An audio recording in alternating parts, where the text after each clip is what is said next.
Hi guys, welcome to the Pakistani family entertainment. तो कैसे हैं आप? मेरा नाम है और मेरा नाम वजाद है। भाई साहब आज का वीडियो बहुत ही भाई कड़क निकल कर आ रहा है। आज हम रिएक्ट करने वाले हैं भाई साहब पूजा करते हुए जिस्म में दर्द क्यों होता है। मतलब कि ये तो हमें नहीं पता क्योंकि आज तक हमने पूजा नहीं की, लेकिन अगर आप लोगों के साथ ऐसा चीज हुई है प्लीज कमेंट में बताइएगा। हमें बहुत ही ज्यादा डिमांड आ रही थी इस वीडियो की, काफी लोगों ने हमें बोला है कि ऐसा होता है, तो ये प्लीज ये चीज भी हमारे होती है। जब हम पूजा करते हैं हमारे साथ ऐसा चीज होती है और इसके जब आप चीजें देखेंगे आप हिल जाएंगे। तो आप भी बताइएगा कि वही ना, तो आप भी बताइएगा आपके साथ ऐसा होता है कि नहीं। तो कौन करते हैं स्टार्ट। श्री गणेशाय नमः। अलख निरंजन आदेश। हर हर महादेव। नमस्कार दोस्तों, एक नए वीडियो में आपका स्वागत है। पूजा पाठ साधना करते करते एक समय ऐसा आता है जब ईश्वरीय शक्तियाँ आपके शरीर में प्रवेश करती है, या यूँ कहें कि आपकी ऊर्जा इतनी ज्यादा बढ़ जाती है कि आप में अनेक शक्तियाँ जागृत होने लगती है। तब आपके शरीर के कुछ अंगों में दर्द होने लगता है। ये दर्द इतना तीव्र नहीं होता कि आपको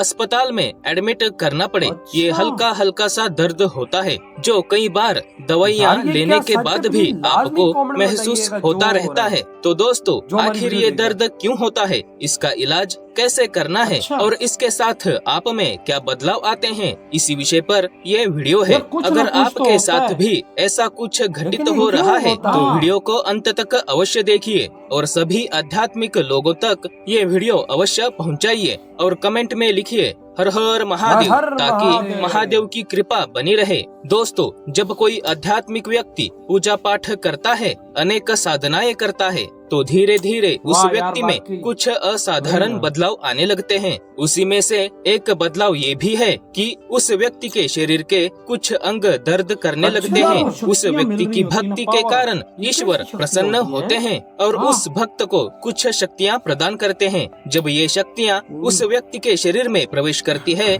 या उस व्यक्ति के शरीर में जागृत होने लगती है, तो उन शक्तियों के साथ उस व्यक्ति का शरीर एडजस्ट करने की कोशिश करता है, लेकिन पूरी तरह से उन शक्तियों के साथ एडजस्ट होने के लिए उस व्यक्ति को थोड़ा समय लगता है तथा उन दिव्य शक्तियों के साथ एडजस्ट होने तक उस व्यक्ति के शरीर के कुछ अंगों में हल्का हल्का सा दर्द रहता है। अगर आपके साथ भी ऐसी घटना घटित हो रही है तो आपको डरने की आवश्यकता बिल्कुल भी नहीं है, क्योंकि कुछ समय बाद ये दर्द अपने आप ठीक हो जाता है। तो ऐसे कौन से अंग हैं जिनमें दर्द होता है, आइए जानते हैं। पहला अंग है माथा। जब एक आध्यात्मिक व्यक्ति का आज्ञा चक्र जागृत होने लगता है या जब उसके आज्ञा चक्र पर शक्तियाँ आके बैठ जाती है, तब उस व्यक्ति का माथा हल्का हल्का दुखने लगता है और ऐसा भी महसूस होता है कि माथे पर कुछ रेंग रहा है। जब आपका आज्ञा चक्र जागृत होता है या खुल जाता है, तब आपको भूत,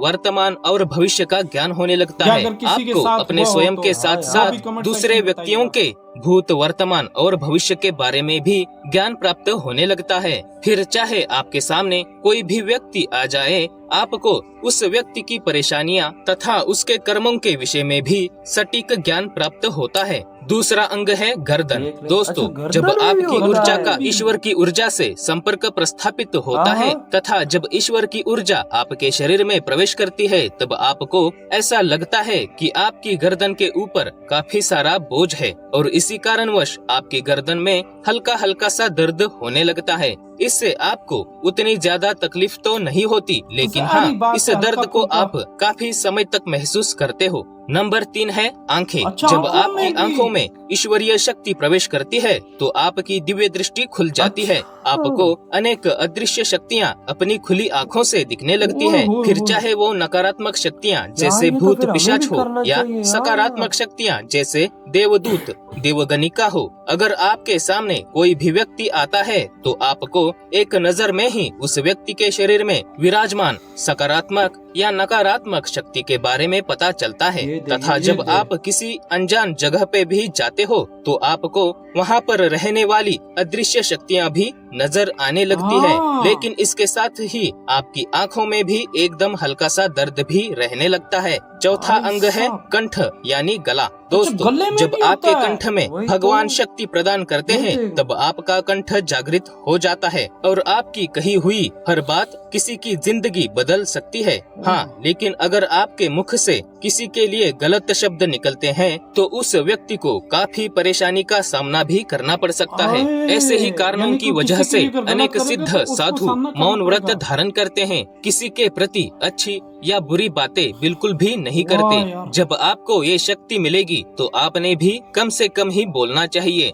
बेवजह की बातें बिल्कुल भी नहीं करनी चाहिए। लेकिन ये शक्ति मिलने के साथ साथ आपके कंठ में यानी गले में हल्का सा दर्द भी रहता है। नंबर 5 है कान। कान। दोस्तों, कान। अगर आपके कानों में ईश्वर की शक्ति प्रवेश करती है तो आपको देवताओं की भाषा, पशु पक्षियों की भाषा भी समझ में आने लगती है। ओ आप वो सब तेरी। सुन सकते हो जो साधारण व्यक्ति नहीं सुन सकता। अच्छा। आप समस्त सकारात्मक व नकारात्मक तो- शक्तियों की बातें सुन पाते यार। हो। आपने शायद महसूस किया होगा कि कभी कभी आपको घुंघरुओं की या पायल की आवाज आती है तो अच्छा। कभी किसी के रोने की यार, या ये please हंसने की comment section में आवाज बताइएगा। आती है। आप वो खुशखुसाहट लोगों भी को भी होता आसानी है से ऐसा? सुन पाते हो जो एक साधारण व्यक्ति कभी नहीं सुन सकता। कई बार ऐसा होता है कि आप अगर किसी प्रश्न का उत्तर पाना हाँ, चाहते यार, हो ये तो बहुत अचानक अलग से वीडियो कोई हमारे शक्ति लिए आपके बहुत कानों good में है यार इस आपके चीज को प्रश्न का लेके। उत्तर बताती है। लेकिन ये शक्ति मिलने के साथ साथ आपके कानों में हल्का सा दर्द भी रहता है। नंबर 6 है पीठ। कमर। दोस्तों, हाँ, भक्ति कमर। आराधना साधना करते करते एक समय ऐसा आता है कि आपकी कुंडलिनी शक्ति जागृत होने लगती है। अच्छा। मूलाधार चक्र से आपकी ऊर्जा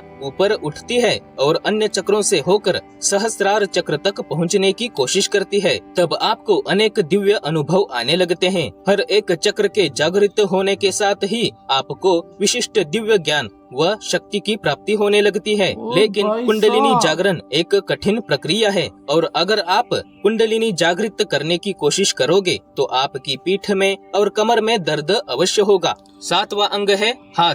जब हाथ। आपके हाथों में ईश्वरीय यानी कि मैंने शक्ति अभी तक प्रवेश देखा करती नाक है से ऊपर या ऊपर ये आपके सारे हाथों में दांत हैं। शक्ति जागृत होती है तो आप हाँ, ये अगर बात अपना है ना? हाथ किसी मतलब रोगी टांगों- बीमार टांगों, व्यक्ति पाँव के में सिर पर अभी रखते तक हो हुआ है। तो उस बीमार व्यक्ति को काफी राहत मिलती है। अच्छा। किसी बच्चे को बुखार है और आप उस बच्चे के शरीर पर हाथ फेरते हो तो वह बच्चा स्वस्थ हो जाता है, ओ, ना उसका कर। बुखार गायब हो जाता है। वाह, अगर यार, आप बच्चा किसी ठीक होता ताबीज है। को या धागे को अपने हाथ में लेकर मंत्र बोलते हो तो तुरंत ही वो धागा या ताबीज अभिमंत्रित व ऊर्जित हो जाते हैं। ऐसे ही असाधारण बदलाव आप में आते हैं। लेकिन जब ऐसी शक्तियाँ आपको मिलती है तो उन शक्तियों का धर्म के लिए उपयोग कीजिए, सच्चे व अच्छे लोगों के लिए उपयोग कीजिए। अपनी शक्तियों से गलत लोगों का कल्याण मत करना। तो दोस्तों, इस वीडियो में हमने बताया है कि जब दैवीय शक्तियाँ आपके शरीर में प्रवेश करती है तो आपके शरीर के इन 7 अंगों में दर्द होता मतलब है सर, और इस हाँ, दर्द का गर्दन, कोई इलाज कान, नहीं है दोस्तों, क्योंकि आंखें। वक्त के साथ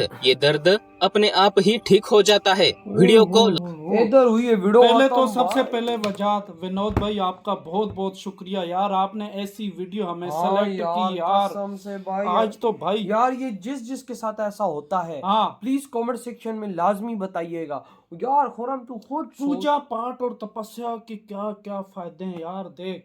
हाँ, और भाई साहब जब दिव्य शक्तियां आती हैं हाँ। मतलब यार देखो, अब हम बोले कि भाई साहब ये बंदा कर सकता, वो चीज़ नहीं होती है। ये एक अंदरूनी शक्ति, यानी इंसान को एक स्वस्थ रहने की एक चीज़ ये होती है। हाँ। और भाई देख, जब ये पहले शुरुआत इस होती सर से होती है, हाँ, फिर इसके बाद गर्दन, हाँ, फिर इसके बाद आंखें, हाँ, फिर इसके बाद कान, हाँ, फिर इसके गला, बाद गला भी, हाथ, कमर। खुद देख। और वजात कान में जब होती है ना, दर्द होता है तो उससे आपको ये जो परिंदे ये हैं, मतलब कि इनकी ये आवाज भी सुनाई और देती कभी है। कभी ऐसा भी होता है कि घुंघरू की आवाज और हाँ। किसी के रोने की आवाज भी सुनाई देती है। ये भी लाजमी चीजें बताएं हाँ। यार। देखो, हम लोग मुस्लिम से हैं, हम लोगों ने आज तक पूजा नहीं की, हम मतलब कि आज तक तपस्या नहीं की। हमें टू बी ऑनेस्ट हाँ। इस बारे में नहीं पता, और ये वाकया में हमारे लिए बहुत शॉकिंग था हाँ। क्योंकि ये आज पहली बार हमें ये चीज पता लगी और कि भाई पूजा और तपस्या करने से ये चीज भी यार होती है। कसम से मैं आज तब भी मैंने भाई का शुक्रिया सबसे पहले अदा किया, विनोद भाई क्योंकि का। भाई काफी कुछ सनातन धर्म के बारे में जानने हाँ। को मिल रहा है। मैं कहता हूँ कि भाई साहब अगर ये चीज होती है तो भाई सनातन धर्म का सच्चा होने का सबूत कोई रह ही नहीं जाता। वाकई भाई, और इससे बड़ा सनातन धर्म के सच्चे होने का कोई सबूत हो ही नहीं सकता। मैं सबसे बड़ी बात हाँ। कि आपके अगर गले में ये और होता है तो आपने किसी के लिए बुरा लफ्ज भी नहीं बोलना, क्योंकि वो उस पे असर करेगा। क्यों आई थिंक सो समझ ले कि श्राप हो जाएगा। हाँ, और हाथ पे अगर किसी बच्चे को बीमार या जिसकी तबीयत खराब है उसको उठाओगे तो वो बच्चा ठीक हो जाएगा। ये है भगवान की शक्तियां। वाकई यार आज हिला डाला यार यार इस ये वीडियो लाजमी ने, यार बड़ी बताइएगा, इंफॉर्मेशन दी ये हमें। आप लोगों के कमेंट्स इस बात की वाकई में पुष्टि करेंगे। वाकई तो भाई यार। आपके क्या थॉट है इधर ही वीडियो खत्म करते तो तो